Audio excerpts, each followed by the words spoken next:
अगर वहाँ पर परीक्षा होने लग जाए ना मंदिरों में बैठने की, तो तुम जैसे ना एक भी वहाँ पर दिखाई नहीं देगा। सारे के सारे तो इतनी हिम्मत भी नहीं हुई थी कि समानता का अधिकार स्थापित करते हुए राम से ही सवाल पूछ लेती कि 14 वर्ष में बाहर रही तो 14 वर्ष के तेरे धर्म ग्रंथों ने तुझे कौन सा अधिकार दिया है? तुझे अधिकार दिया है जलील होने का, तुझे अधिकार दिया है नीच होने का, तुझे अधिकार दिया है पुरुषों के अतिरिक्त।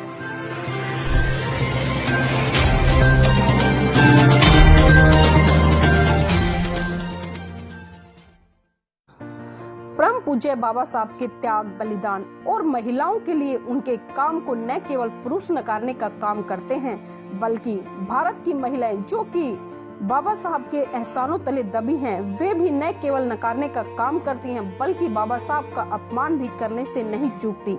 इसलिए ऐसे सिरफिरे और भटके हुए जातिवादी मानसिकता से लबालब लोगों को समझाने के लिए उस समय के अखबारों में व्यंग्य के रूप में छपे हुए कुछ कार्टून यहाँ प्रस्तुत कर रहे हैं। प्रस्तुत चित्र में पेड़ के ऊपर कानून मंत्री के रूप में डॉक्टर अंबेडकर आराम से बैठे हुए नीचे हिंदू कोड बिल का तमाशा देख रहे हैं। एक महिला जिसने काला चश्मा लगाया हुआ है, वह अपने वृद्ध पिता को पेड़ से बांधकर कागज पर जबरदस्ती लिखवाना चाह रही है कि मुझे तुरंत अपनी संपत्ति में से आधा हिस्सा दो। बीच वाले दृश्य में एक बाल बच्चेदार महिला अपने पति को पेड़ के साथ बांधकर तलाक लेने की धमकी दे रही है। अंतिम चित्र में एक आधुनिक महिला एक व्यक्ति से कह रही है कि मेरे साथ बिना दहेज लिए शादी कर। इस महिला के हाथ में भी एक रस्सी दिखाई गई। जैसे महिला की बात न मानी गई तो उसे भी रस्सी से बांध दिया जाएगा। इस कार्टून के माध्यम से जहां हिंदू कोड बिल को बदनाम करने का कुत्सित प्रयास किया गया है, वहीं दहेज प्रथा का औचित्य भी सिद्ध करने का घृणित प्रयास गौरतलब है। इस व्यंग्य चित्र का शीर्षक दिया गया है बुरा न मानो। व्यंग्य चित्र के नीचे कैप्शन में लिखा है कि दिल्ली की कुछ लड़कियों ने हिंदू कोड बिल के समर्थन में प्रदर्शन किया। नारी समाज के समर्थन में हिंदू कोड बिल को किस प्रकार कुचला गया, यह कार्टून इस तथ्य की मुंह बोलती तस्वीर है। और यह व्यंग्य चित्र ट्रिब्यून नाम के अंग्रेजी दैनिक समाचार पत्र में प्रकाशित हुआ था। इसमें दर्शाया गया है कि किस प्रकार बाबा साहेब डॉक्टर अंबेडकर हिंदू पतित महिला को पोंगा पंडा पुरोहित वर्ग के चंगुल से बाहर खींचकर प्रगति पथ के शिखर पर चढ़ाना चाहते हैं और नारी जाति के अधिकारों के विध्वंसक प्रतिक्रांतिवादी रूपी दक्यानुसी पंडा पुरोहित किस प्रकार महिला शक्ति को अपमानित करते हुए किस तरीके से बलपूर्वक नीचे की ओर खींच रहे हैं। और इस व्यंग्य चित्र में दिखाया गया है कि किस प्रकार एक मोटा ताजा ब्राह्मण हाथ में डंडा लेकर एक दुर्बल बेसहारा महिला के हाथ पैर बांधकर उसे अपने पैरों तले रोंद रहा है। बाबा साहेब हिंदू कोड बिल हाथ में लेकर उस महिला की मदद को आगे आ रहे हैं, यानी वे हिंदू कोड बिल की सहायता से ब्राह्मणी व्यवस्था द्वारा प्रताड़ित महिला जाति को अधिकार संपन्न करके उसका छीना गया सम्मान उसे पुनः उपलब्ध कराना चाहते हैं। जबकि मोटा ताजा आताताई ब्राह्मण हाथ में डंडा लेकर Baba Saheb doctor Ambedkar Hindu code bill आंदोलन को रोकने के लिए कह रहा है। इस व्यंग्य चित्र में रूढ़िवादियों की नारी विरोधी गतिविधियों का और डॉक्टर अंबेडकर की महिलाओं के उद्धार के लिए हिंदू कोड बिल के महत्व का ज्ञान होता है। और इस व्यंग्य चित्र का भावार्थ भी बहुत कमाल का है। चित्र में doctor Ambedkar Hindu code bill की प्रतीक भारतीय नारी को एक बालिका के रूप में हाथ पकड़कर चलते हुए यानी मार्गदर्शक करते हुए दिखाया गया है, जबकि पुरातन पंथी प्रतिक्रांतिवादी तत्व ब्राह्मण को एक दीवार की आड़ में हिंदू कोड बिल रूपी बालिका के प्राण लेने के लिए कुल्हाड़ी हाथों में लिए कुठाराघात करने के लिए दीवार की ओट में चिपकर खड़ा हुआ दिखाया गया है। मगर इस ब्राह्मण को यह नहीं पता कि उसके ऊपर दो महिलाएं भी उसका काम तमाम करने के प्रयास में लोहे का एक बहुत बड़ा खंड गिराने को तत्पर हैं। यानी इस चित्र में महिलाओं को ही हिंदू कोड बिल का विरोध सफल नहीं होने देने के भाव को बखूबी दर्शाया गया है।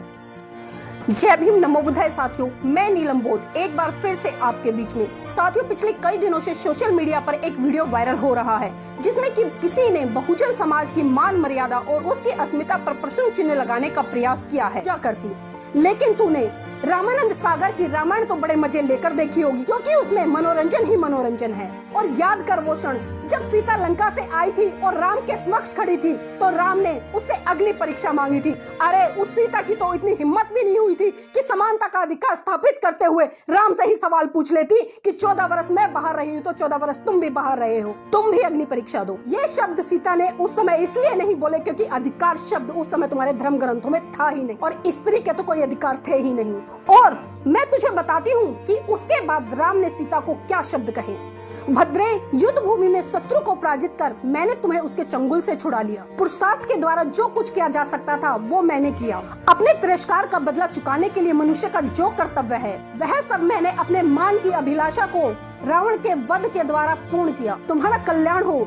तुम्हें मालूम होना चाहिए कि जो युद्ध मैंने अपने मित्रों के साथ लड़कर उसमें विजय प्राप्त की है वो तुम्हें पाने के लिए नहीं, बल्कि अपने सदाचार की रक्षा के लिए, चारों तरफ फैली जो बुराई है उसको समाप्त करने के लिए और अपने वंश को गौरवान्वित करने के लिए। तुम्हारे चरित्र में संदेह का अवसर उपस्थित है, फिर भी तुम मेरे सामने खड़ी हो। जैसे आँख के रोगी को दीपक की ज्योति नहीं सुहाती, इसी तरह आज तुम मुझे नहीं सुहा रही हो। न जाने क्यों आज तुम मुझे बहुत अप्रिय लग रही हो। अतः जनक की पुत्री, तुम्हारी जहाँ इच्छा हो तुम जा सकती हो, मैं तुम्हें नहीं रोकूंगा। भद्रे, चारों दिशाएं तुम्हारे लिए खुली हुई हैं। आज से मेरा तुम्हारा कोई संबंध नहीं है, तुम जा सकती हो। ऐसा कौन सा कुलीन पुरुष होगा जो तेजस्वी होकर भी और यह जानते हुए भी कि यह स्त्री किसी दूसरे के घर में रही है, भले वो पहले मेरे साथ में अच्छे व्यवहार में रही हो, लेकिन अब तो नहीं। रावण तुम्हें अपनी गोद में उठा ले गया और तुम पर बुरी नजर डाल चुका है, तो ऐसे में मैं कैसे अपने कुली वंश में तुम्हें ग्रहण कर सकता हूँ? और जिस उद्देश्य से मैंने तुम्हें जीता था वो सिद्ध हो गया और मेरे वंश का कलंक धुल गया। अब मेरी तुम्हारे प्रति आस्था और ममता नहीं है, तुम जहाँ चाहो जा सकती हो। भद्रे, ये मेरा निश्चित विचार है, इसी के अनुसार मैंने ये सारी बातें आज तुम्हारे सामने कही हैं। तुम चाहो तो भरत या लक्ष्मण के साथ सुखपूर्ण जीवन व्यतीत करने का निर्णय ले सकती हो। सीता, यदि तुम्हारी इच्छा हो तुम शत्रुघ्न, सुग्रीव या विभीषण के साथ रह सकती हो। सीते, तुम्हें जहाँ सुख मिले तुम वहीं रह सकती हो। मैं जानता हूँ कि तुम इतनी सुंदर हो, तुम्हें देखकर रावण अपने आप को दूर नहीं रख पाया होगा। ऐ मूर्ख लड़की, अब तू सोच कि राम की ये बातें सुनने के बाद सीता कितनी गिड़गिड़ाई होगी, कितनी रहम की भीख मांगी होगी। तब जाकर राम ने सीता के समक्ष अग्नि परीक्षा का विकल्प रख दिया, क्योंकि राम जानता था कि किसी भी वस्तु को अगर अग्नि में प्रवेश करा दिया जाए तो वो वस्तु भस्म हो जाए। इसीलिए राम ने सीता को अग्नि परीक्षा के लिए विवश किया, ताकि सीता अग्नि में जलकर राख हो जाए। सीता ने अग्नि परीक्षा दी बिना राम की अग्नि परीक्षा लिए, और वो उसमें सफल भी हुई। मैं नहीं जानती कि वो कैसे बची, लेकिन क्या उसके बाद राम ने उसको स्वीकार कर लिया? तो राम सीता को अपने राजमहल ले गया, लेकिन उसने उस वक्त सीता को धोखे से जंगलों में छुड़वाया जब वह गर्भवती थी। तो ये है तेरे धर्म ग्रंथों में एक स्त्री की इज्जत और उसके अधिकार। तुझे पता है ढोल का मतलब क्या होता है? जो भी आता है पीटता चला जाता है। इसी तरह से गवार, उसको लताड़ दिया जाता है। तो अब खुद तू सोच कि तेरी तुलना पशु, ढोल और गवार से की गई। तो मैं पूछना चाहती हूँ कि तू पशु है, तू ढोल है या तू गवार है? अब तू खुद निर्णय कर कि तेरे धर्म ग्रंथों में तेरी क्या परिभाषा है। लेकिन यहाँ पर ना मुझे तुलसीदास जी की एक कहावत बिल्कुल तेरे ऊपर सही बैठती नजर आ रही है, क्योंकि तू ढोल भी है, गवार भी है और पशु भी है, क्योंकि तू अपने मसीहा को पूजने की बजाय उसको अपमानित कर रही है। मैं तुझसे सिर्फ इतना ही कहना चाहूंगी कि अब भी सुधर जा, क्योंकि हिंदू धर्म ग्रंथ महिलाओं की आजादी का समर्थन नहीं करते हैं। उस समय धर्म के ठेकेदारों ने रूढ़िवादी महिलाओं को ये समझा दिया था कि वो अंबेडकर हिंदू कोड बिल के माध्यम से तुम्हारे धर्म को भ्रष्ट करने का काम कर रहा है। अगर धर्म ही नहीं बचा तो ये जीवन बेकार है। और इतना ही नहीं, उस समय डॉक्टर राजेंद्र प्रसाद देश के राष्ट्रपति थे और एक रूढ़िवादी सोच वाले व्यक्ति थे। उनके समेत तमाम रूढ़िवादी हिंदू महिलाओं की आजादी के ग्रंथ इस हिंदू कोड बिल का विरोध कर रहे थे। लेकिन परम पूज्य बाबा साहब डॉक्टर भीमराव अंबेडकर ने तो ठान रखी थी कि इस हिंदू कोड बिल को संसद में पास कराने के लिए मुझे किसी भी तरह की बलि देनी पड़ी तो मैं दूंगा, किसी भी हद से गुजरना पड़े तो मैं गुजरूंगा। हिंदू कोड बिल को एक ब्राह्मण सांसद को इस काम के लिए तैयार किया। रात को उस सांसद को बाबा साहब हिंदू कोड बिल के बारे में एक एक चीज समझाते और फिर वही सांसद अगले दिन संसद में जाकर उन बातों पर बहस करता। और साथियों, इसी तरह से टुकड़ों टुकड़ों में हिंदू कोड बिल पास हुआ। तो ये था परम पूज्य बाबा साहब का संघर्ष, समर्पण और बलिदान। हिंदू विवाह कानून, हिंदू उत्तराधिकार कानून और तमाम ऐसे कानून जो भारत देश की समस्त महिलाओं की अस्मिता की रक्षा करते हैं और उनके वजूद को कायम करते हैं, वो सभी हिंदू कोड बिल से ही मिले हैं।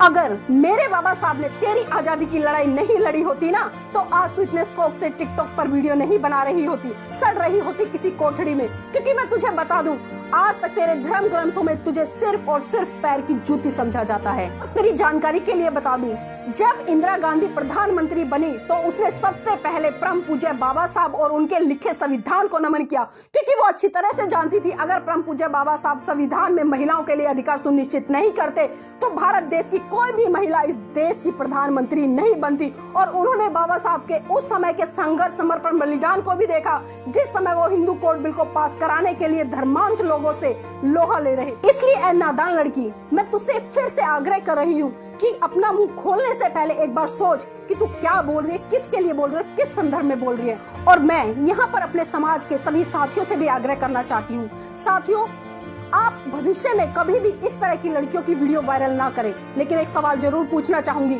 क्या आप इसको भी उतना ही फेमस करना चाहते हैं जिस तरह से आपने पहले भी एक लड़की को किया था और वो बिग बॉस का हिस्सा बनी? तो अगर रास्ते की धूल को आप अपने घर में ले आओगे ना, तो वो घर में नुकसान ही पहुंचाएगी। वो रास्ते की धूल है, उसको रास्ते में ही पड़ा रहने दो। और अंत में मैं आपसे फिर से दोबारा आग्रह करना चाहूंगी कि भविष्य में इस तरह की लड़कियों की वीडियो वायरल ना करें। साथियों, इसी के साथ साथ मैं एक अपील और करना चाहती हूँ। मेरा अपना चैनल, आपका चैनल, समाज का चैनल, देश का चैनल NB News 24/7 को आप लाइक करें, सब्सक्राइब करें और ज्यादा से ज्यादा इसकी वीडियो को शेयर करें, ताकि हर खबर को मैं आप तक आसानी से पहुंचा सकूं। जय भीम।